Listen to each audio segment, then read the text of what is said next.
بسم الله الرحمن الرحيم. وقال لهم نبيهم إن آية ملكه أن يأتيكم التابوت فيه سكينة من ربكم وبقية مما ترك آل موسى وآل هارون تحمله الملائكة إن في ذلك لآية لكم إن كنتم مؤمنين. فلما فصل طالوت بالجنود قال إن الله مبتليكم بنهر فمن شرب منه فليس مني ومن لم يطعمه فإنه مني إلا من اغترف غرفة بيده فشربوا منه إلا قليلا منهم.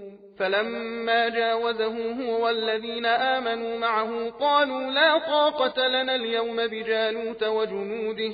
قال الذين يظنون أنهم ملاقوا الله كم من فئة قليلة غلبت فئة كثيرة بإذن الله والله مع الصابرين.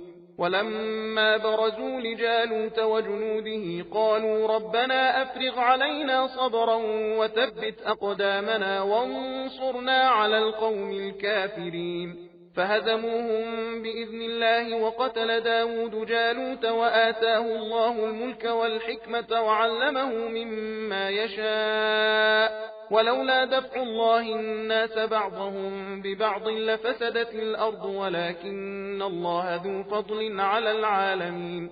تلك آيات الله نتلوها عليك بالحق وإنك لمن المرسلين. تلك الرسل فضلنا بعضهم على بعض منهم من كلم الله ورفع بعضهم درجات وآتينا عيسى ابن مريم البينات وأيدناه بروح القدس ولو شاء الله ما اقتتل الذين من بعدهم من بعد ما جاءتهم البينات ولكن اختلفوا فمنهم من آمن ومنهم من كفر ولو شاء الله ما اقتتلوا ولكن الله يفعل ما يريد. सबील कुरान हिदायत का रास्ता।